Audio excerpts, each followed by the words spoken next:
Hi, hello, everyone. Welcome to another episode of the none other fucking fuck you mentality. I don't know what else you would be listening to if you were listening to this podcast right now.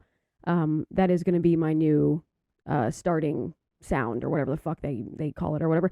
Anyway, if you guys are watching this on YouTube, you are watching the first ever episode in the brand new studio that is not completely finished.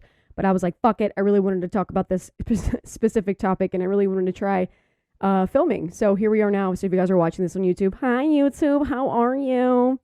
Hi guys, how the fuck are you? This is so fucking crazy. I can't believe I'm even doing this. But today we're going to talk about a topic that, I just recently went through and, I want to celebrate it. So I want to share my vulnerability with you guys and, kind of remind you guys that you're not alone in this whole entrepreneurial world and, shit gets hard. And that's the whole point of being an entrepreneur, right? And being self-made, and the whole point of this brand is to kind of talk about what's it like to be self-made and successful and, it doesn't look like this specific cut dry thing. And I'm going to talk about it. So I did do a TikTok video about it and I cried in the TikTok video. And I didn't expect myself to cry. I really needed that. It felt very cathartic and it felt very therapeutic to just finally let it the fuck out. But nonetheless, let's start talking about it. So if you guys didn't know this about me, I moved my entire life across the country to live in California. I moved my life, it makes no sense. I sold my salon in Delaware to live in California because I felt like it was my next step in life. And it was, don't get me wrong. But the year and a half that I have been living here has been probably the hardest in my entire life. And granted, I'm only 26, going to be 27 here soon, but I know I'm young. But definitely was the hardest thing I've ever gone through, while trying to be successful, like literally trying to make it.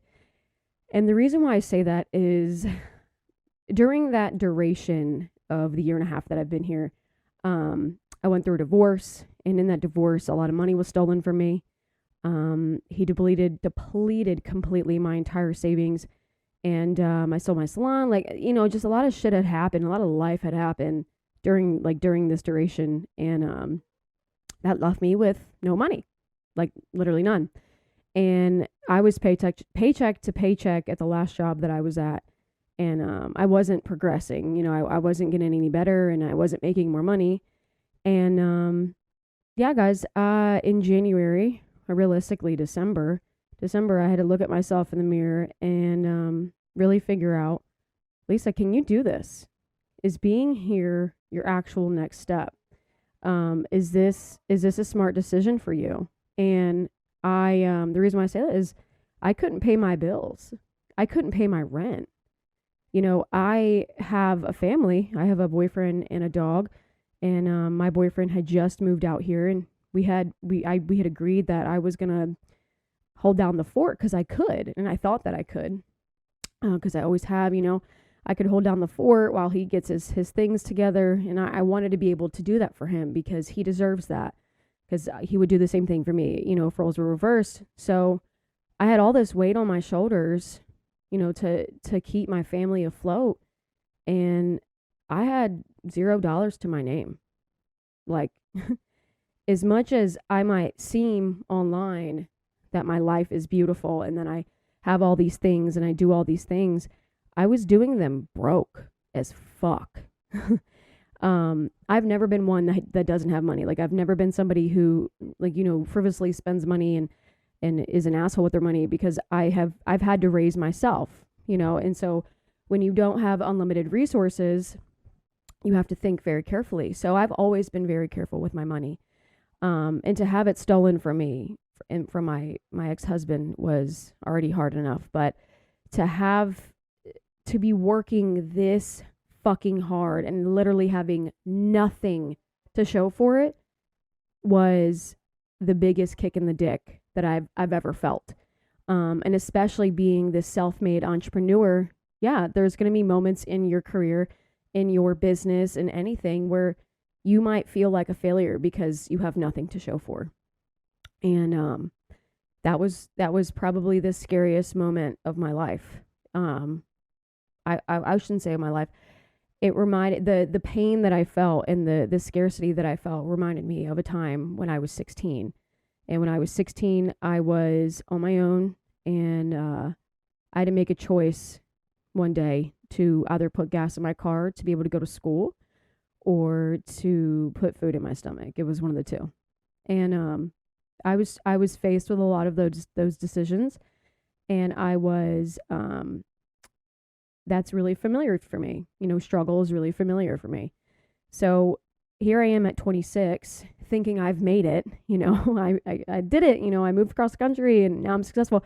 And now I'm crossed with this decision that I have to make, to either sink or swim, to either put food on the table and to put a roof over my head or just fail. And I'm not one for failure. I decided, to opt out of that, and I just kept fucking pushing.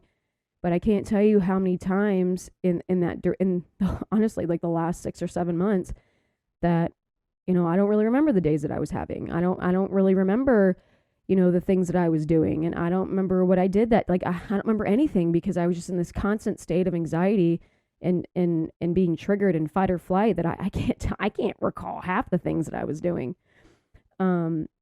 So in January, I really had to face this decision because at that point, I had about $4 in my bank account, and I wish I was lying. It's hard to even come on here and to talk about these things because I've always had money. I've always worked very fucking hard for my money, and at that point, I did not have anything. I didn't have enough money to even just put gas in my car or even just buy me a sandwich. I had nothing, and I had to make a decision either to stay where I was and to stay stagnant, just hang on a little bit longer, it'll get better. And I was promised a lot of things and I didn't get any of them, so either to hang on to this dream that's never going to happen or make a jump. And the jump was opening LG Studios, which is literally where I am right now, filming this fucking podcast. And I had to use the last paycheck that I had from my last job in order to open this place. I had no business, no fucking business opening a salon. None. Zero. Zilch. Nada. No, I didn't.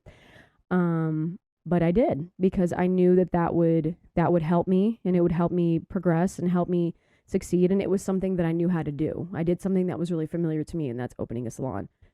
And here we are now. Here we are in January of 2023, which is literally just 2 months ago. January 2023, the 23rd of January, I opened LG Studios with my last paycheck and not a dime more, with no money in my bank account. I depleted it completely just to open this place. And we are now traveling. We are getting so many opportunities thrown at me. The salon is fully furnished. And, I have this fucking podcast set up. I have a podcast studio in the salon, that's fucking crazy. My bills are paid, my rent's paid, and groceries. I have groceries. I have food in my fridge. I'm not scared to wake up every day anymore. And I was like that for quite some time. And, I just hope that anyone who's listening to this to just know it's okay. You're supposed to struggle. Like, you're supposed to feel this kind of pain when there's something that's really big that's coming for you. I hate to say that. Like, my good friend, she kind of taught me this thing. She's like, don't thank your trauma if you know what happened. But I'm not here to thank what happened because I could have gone the rest of my life without it happening. But I definitely, now that I'm out of the fog and now that I am where I am now, it's definitely helped me appreciate a lot of the things that I've done. One of the big things that I don't do is celebrate myself. And in this moment in my life, like I have to celebrate myself because I created this just incredible brand, the Fucking Mentality podcast, Life of Lisa G, my influencing stuff and creating relationships with brands and, my education company. I'm actually launching another company, which I haven't told anybody about. I've been able to do this out of nothing, essentially. Like I said, like I'll keep reiterating this. I was broke as fuck for the last couple of months, but I still just kept it fucking going, So I hope that anyone who's listening to this, you just know, you look at me and I don't ever want you to think like, oh, she has it all. Like she has so much money. I promise you that I don't. And I'll never, even if I did, I would never want to live a life to act like I do, because I know what it's like to have nothing. I know what it's like to make really hard fucking decisions, whether to live or to die. I've been crossed with these things, and I'm going to save all that stuff for a rainy day because I don't feel like unpacking that right now. But just know that it's okay. It's okay to feel sad. It's okay to feel, scared and confused and nervous. But when you're feeling like that, that is literally, that's just your body protecting you, but the fact that you can recognize, wow, fuck, I'm really fucking nervous, or I'm really scared, or whatever the case would be, you are aware of a situation that is happening. You're not living in la la land, and you should be really proud of yourself. That's a great thing, because some people don't have that capacity to do that. So you're recognizing, fuck, I'm scared, fuck, I need to make a change, fuck, I need to fucking do something. And that is something to celebrate. I truly believe you should sit in your pain and really think about, what your next step is. But just know that that's temporary, and that the decision you decide to make, I promise you, will propel you forward. Just hang on. It is so fucking worth it, There was a lot of moments where I was like, fuck, I made the wrong decision moving out here. I usually don't make these bad decisions. And that's the thing. I don't ever look at any of the decisions that I make as bad decisions. They are decisions that I made for a reason that served a purpose at that time. Now we're in a new season. So this new season requires me to be where I am now. And I have to have, what I have now. I outgrew the situation that I was in. And there's nothing wrong with that. There's nothing. And there's nothing to be shameful about it. There's a stupid shame about moving on, or like about, moving away from situations, or even like, let's just say like ending a relationship. Like there was shame around my divorce. There was a lot of shame in, being divorced at 26. Who the fuck cares? Dude, that relationship served a purpose at the time that it did. And here I am now. I cannot imagine still being married and in the situation that I was in and having the life that I have right now. Like those two things don't fucking add up. Like they don't make sense. Like there's no fucking way. So I'm kind of just going on a tangent here, but guys, if you're listening to this, I promise you that it does get better. And I know it sounds fucking cheesy, but someone that you look up to, because I've been told that people look up to me all the time, and I'm just like, why, I shared this because a lot of people like to glorify what I have, or even like other creators and whatever the case may be.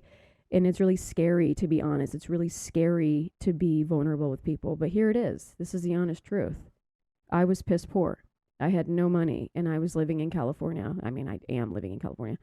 I didn't have a pot to piss in, and I made it.